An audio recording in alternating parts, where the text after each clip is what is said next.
सो hello दोस्तों, welcome back to our YouTube channel से जैसे arts and commerce. By the way guys, मेरा नाम रोहित साहू है और आप सभी का बहुत बहुत स्वागत है हमारे चैनल के अंदर में। तो गाइस, आप सभी जानते हैं कि हम लोग ने plus two second year history का सिलेबस डिस्कस कर चुका है और आपको जैसे कि नहीं देखा सिलेबस क्या है तो आप एक बार जरूर से चेकआउट कर लेना, ठीक है। और इस वीडियो के बाद में भी देख सकते हो। आप पहले क्या करना है, इस वीडियो के अंदर में हमें पढ़ने वाले archaeological sources of Indian history, जो कि हमारा यूनिट 1 का पार्ट जो है सोर्सेज ऑफ इंडियन हिस्ट्री के अंदर में है। तो आर्कियोलॉजिकल सोर्सेज क्या होता है, कैसे होता है, और अगर एग्जाम में हमारे से क्वेश्चन पूछता है तो हम इसको कैसे लिख सकते हैं। और ये वीडियो बहुत हेल्पफुल होने वाली है क्योंकि इस वीडियो के अंदर में आपको हैंड रिटन नोट्स मिलने वाला है और ये चीज अगर आप एग्जाम में भी लेके आते हो तो फुल मार्क्स लाने की गारंटी मेरी है गाइस। तो गाइस, बिना किसी डिले के हम वीडियो को स्टार्ट करते हैं आर्कियोलॉजिकल सोर्सेज इंट्रोडक्शन के साथ। इंट्रोडक्शन क्या होता है गाइस आर्कियोलॉजिकल सोर्सेज में, यहां पर ही आपको पढ़ने मिलता है archaeological sources are available not only on the surface of the earth but also hidden deep inside the earth. Archaeological sources वो नहीं जो सिर्फ हमें सरफेस जमीन पे दिख रहा है, बहुत सारी चीजें कि हमारा जो जमीन के नीचे भी छुपा होता है उसको भी आर्कियोलॉजिकल सोर्स में कंसीडर करते हैं। The hidden thing in the earth are dig out by using scientific method, this process is known as excavation. तो गाइस, जो भी छुपा हुआ चीज जमीन के नीचे से हम लोग खोद के निकालते हैं उसे क्या बोलते हैं, एक्सकवेशन। और Harappan civilisation come to light only due to process of excavation. जो हड़प्पन सिविलाइजेशन हमने सुना होगा, तो ये भी कैसे पता चला, हमने जब एक्सकवेशन किया तब जाके हमें पता चला।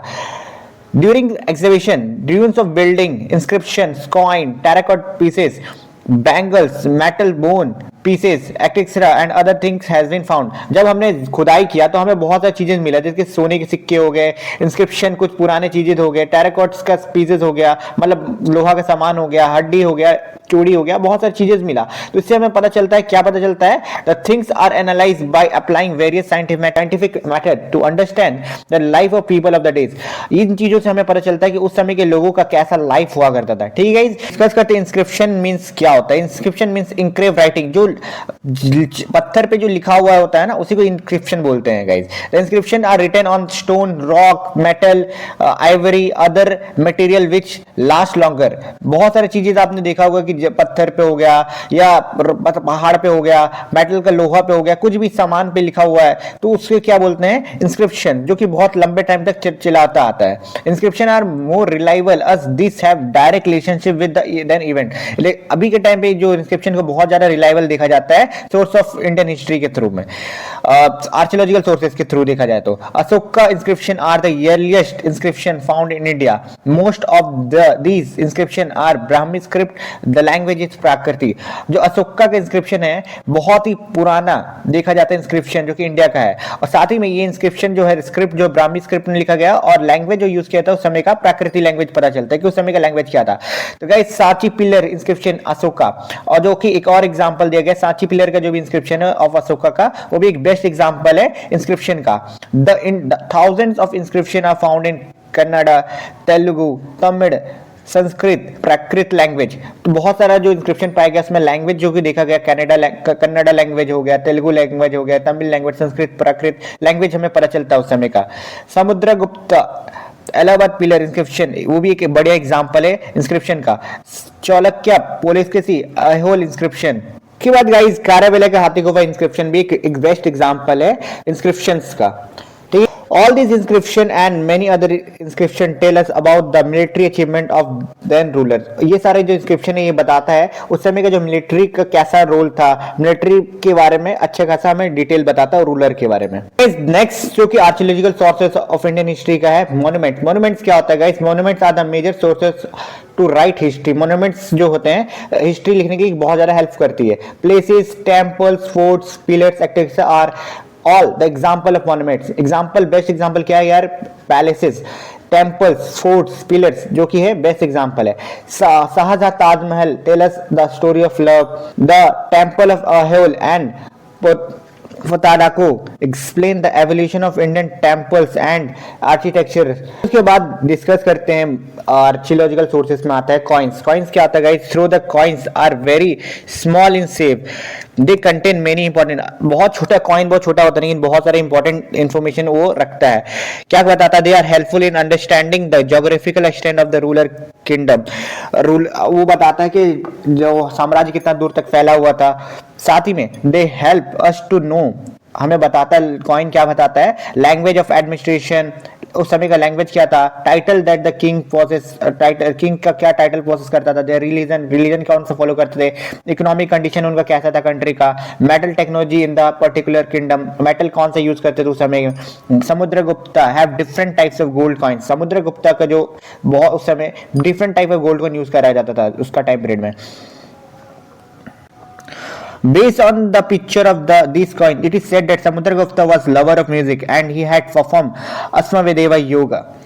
ये उसके उस समय का पिक्चर देख के कॉइन का ऊपर में उससे हमें पता चलता है कि समुद्रगुप्ता जो था म्यूजिक से बहुत ज्यादा प्रेम करता था और साथ ही में अस्मदेव युग उस समय का जो किया गया था उसके द्वारा. The ability of Roman coins in Bengaluru proves that fact that this region had trade link with Roman 2000 year. और जो उस समय बेंगलुरु में कुछ कॉइन पाया गया जिससे पता चलता है कि उस समय आज से 2000 साल पहले भी रोमन एम्पायर के साथ हमारा ट्रेड होता था. Other ruins based on various species of terracotta bangles, beads, seals produced during exhibited can understand the social, economic, religious, political, cultural of the people of ancient time. और इन सब चीजों को देखकर हमें पता चल सकता है उस समय का सोशल लाइफ कैसा था, economic life, religious life, political culture, सब चीज के बारे में एंशिएंट टाइम के बारे में बाकी रीजन से भी पता चलता है. By applying carbon 14 dating procedure on the biological ruins found in the cities, one can arrive that at the accurate period. और हम लोग कार्बन 14 डेटिंग का यूज करके हम उस समय के बारे में अच्छे से पता कर सकते हैं कि उस सिटीज में जो भी चीजें मिली हैं वो किस टाइम पीरियड से मिलते जुलती है. Source of ancient Indian history क्या होता है गाइस, इसको कैसे सिंपल लैंग्वेज में हम समझने वाले हैं फुल. और साथ में ये जो हैंड रिटन नोट्स अगर आप एग्जाम में भी लिख के आते हो तो आपको फुल मार्क्स मिलने का गारंटी रहेगा गाइस. तो बस क्या स्टार्ट होता है सोर्सेज. सोर्सेज क्या होता है, sources are important for reconstruction of past, any remind of the past की serve the purpose of the source. Sources बहुत इंपॉर्टेंट पार्ट होता है रिकंस्ट्रक्शन ऑफ पास्ट के लिए.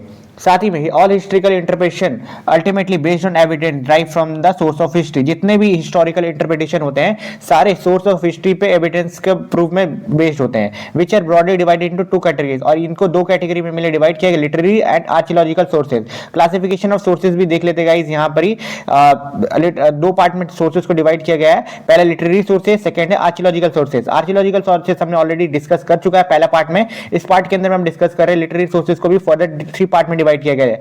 रिलीजियस लिटरेचर, सेकुलर लिटरेचर, साथ ही में एसेंस ऑफ फॉरेनर. और फर्दर रिलीजियस लिटरेचर को भी थोड़ा सा और डिवाइड किया गया है, Hindus literature, Buddhist literature, Jain literature. ठीक है गाइस, अब आगे डिस्कस करते हैं हम लोग लिटरेरी सोर्सेज क्या होता है. History is not only a record of rulers. History जो है सिर्फ रूलर के बारे में नहीं है. It is mostly an account of the people life and living. ये बहुत सारा बताता है कि पीपल के उस समय का लाइफ कैसा था, लिविंग कैसा था.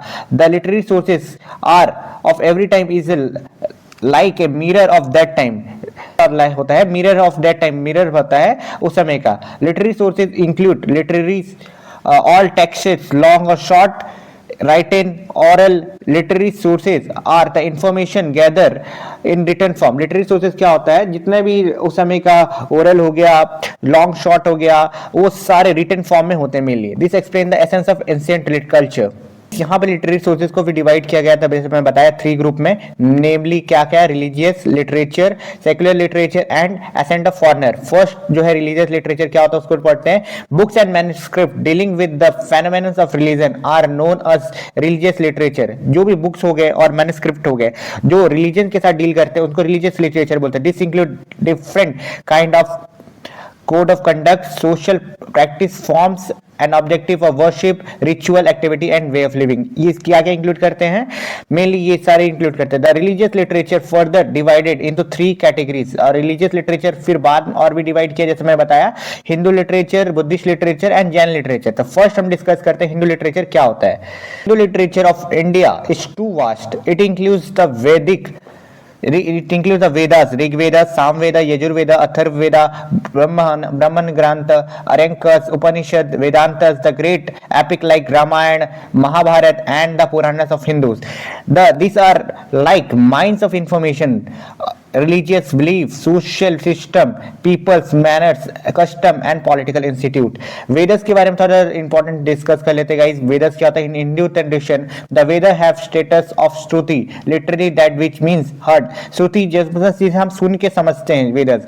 दे are third of the embody और an internal self existent truth lies by risky sits in a state of the meditation or revealed to them by God. The word Vedas, Vedas क्या होता है? The word Vedas has been derived from Sanskrit word Ved, जो वेदा है वो derive किया गया Sanskrit word with से, which इसका मतलब होता है to know और knowledge. वेदास का मतलब होता है to know और knowledge. The Vedic literature consists of 4 different classes of literary work which are 4, जो कि संहिता क्या होता है? It is a collection of hymns, prayers, incarnation, meditation. संहिता जो है collections of hymn, मतलब जो भी मंत्र हो गया, प्रेयर हो गया, incarnation हो गया, meditation हो गया, उनको मिलके बनता है. सैक्रिफाइसल फॉर्मूलाज हो गया. 4 संहिता क्या क्या है? आर इस existence which refer from each other. ये चारों के चारों जो संहिता एक दूसरे से अलग अलग. तो ऋग्वेदा संहिता क्या होता है? The recollection of Rigveda. It is the Veda और knowledge of the song of praise. ये क्या गाने के तरह में लिखा गया है. ऋग्वेदा कलेक्शन ऑफ ऋग्वेदा है. साथ ही में it is a collection of 1028 hymns, 1028 hymns है. अरेंज इन 10 बुक्स, 10 बुक में डिवाइड किया गया. Rigveda is the oldest Veda. Rigveda क्या है? ओल्डेस्ट. सेकंड आता है हमारा Samaveda Samhitas, the collection of Samavedas. Samaveda Samhita क्या होता है? Collection of Samaveda. Samaveda consist of 1810 verses, 1810 verses, mostly borrowed from Rigveda. ये ज्यादातर लिया गया है ऋग्वेदा से. Arrange according to the need of musical notation, musical notation, ये गाने के स्वर में तरह रोया गया है. थर्ड जो आता है यजुर्वेदा संहिता. ये क्या होता है? The collection of Yajurveda. That is knowledge of sacrificial formulas and form of rituals. ये मेनली रिचुअल्स और सैक्रिफाइस को बताया गया है, इसके बुक के अंदर में लिखा गया है. फोर्थ आता है हमारा अथर्ववेदा संहिता. ये क्या है? Collection of Atharvaveda. It is the latest Veda. ये क्या सबसे लेटेस्ट वेदा है? And contain hymns. क्या कंटेन करता है? Hymns from Rigveda but also contain knowledge of musical formula. हमारा बुद्धिस्ट एंड जैन लिटरेचर. ये क्या होता है? Among the literary sources Buddhist and Jain literature play important. Literary source में बुद्धिस्ट और जैन लिटरेचर बहुत इंपॉर्टेंट रोल प्ले करता है. The Pali text Tripikitas or 3 basket tells about the affair state in India at the time of Buddha and 16 Mahajanapadas. हमें जो text जो है उस समय का पाली टेक्स्ट हो गया, त्रिपिटकास हो गया, हमें बताता है महाजानापदस और बुद्धास का टाइम का क्या उस सिचुएशन था. This text are important text for the history of Buddhism. जो बुद्धिस्ट टेक्स्ट है क्या इंपॉर्टेंट है? हिस्ट्री ऑफ बुद्धिज्म के बारे में जानने मिलता है. सेक्युलर टेक्स्ट लिटरेचर क्या होता है guys? There are many kinds of secular और non religious literature. The law book of ancient India know as Dharmashastra Sutra and Smriti. To this group they conduct code of duties for kings, administration and prescribe punishment for crimes. ये guys यहाँ mainly discuss किया गया है कि धर्मशास्त्र जो था, सूत्र था, स्मृति था, वो इस ग्रुप में बिलोंग करता है सेक्युलर टेक्स्ट में. और इसके अंदर मेनली बताया गया है कि किंग का क्या ड्यूटीज है, साथ में एडमिनिस्ट्रेशन कैसे चलाना है, और इसके अलावा क्राइम का क्या सजा देगा. ये सारा सेक्युलर टेक्स्ट लिटरेचर के अंदर में बताया गया है. और कौटिल्य जो अर्थशास्त्र इज द फेमस वर्क.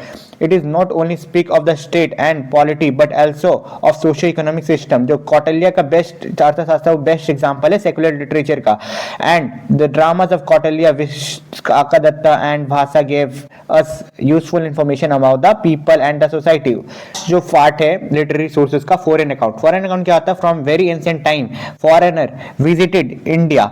बहुत पहले से ही एंशिएंट टाइम से ही बहुत सारे फॉरेनर इंडिया को विजिट किए. Some of them left valuable account of their travel. और बहुत सारे लोगों ने अपना वैल्यूएबल अकाउंट जो बुक्स है उस छोड़ के गए, विजिट अपना ट्रैवल के बारे में लिख के गए. Chandragupta Maurya viceroy over Greek from Greek account. हम लोग चंद्रगुप्त मौर्य के बारे में जानते हैं. वाइसरॉय जो आया था मेगास्थनीज जो ग्रीक के बारे में ग्रीक से था, है ना. साथ में from the word such as Ptolemy geography के बारे में जानते हैं. प्लोटमी का ज्योग्राफी से पता चलता है कि इंडिया पार्ट्स एंड हार्बर क्या क्या था. ठीक है गाइस, इस वीडियो के अंदर में हमने मेनली डिस्कस किया archaeological sources of Indian history plus literary sources of Indian history. I guys आपको भी वीडियो बहुत हेल्पफुल लगा होगा. अगर आपको इस वीडियो का पीडीएफ चाहिए नोट्स पीडीएफ, तो आपको क्या करना है, डिस्क्रिप्शन में टेलीग्राम लिंक दिख रहा होगा, आपको टेलीग्राम ज्वाइन कर लेना है, वहां पर ही आपको इसका पीडीएफ फॉर्म मिल जाएगा। ठीक है गाइस, जो कि हैंड रिटन नोट से आप इसे यूजली पढ़ सकते हैं और रिमेंबर करके एग्जाम में लिख सकते हैं सही से। ठीक है गाइस, अगर आपको वीडियो बहुत अच्छा लगा होगा, हेल्पफुल लगा, तो इस वीडियो को लाइक करना और जरूर से अपना चैनल को सब्सक्राइब करके बेल आइकन कॉल कर देना और वीडियो को ज्यादा से ज्यादा दोस्तों को शेयर करना। ठीक है गाइस, इसके साथ मिलते हैं गाइस नेक्स्ट वीडियो के अंदर में, तब तक के लिए जय हिंद, जय भारत।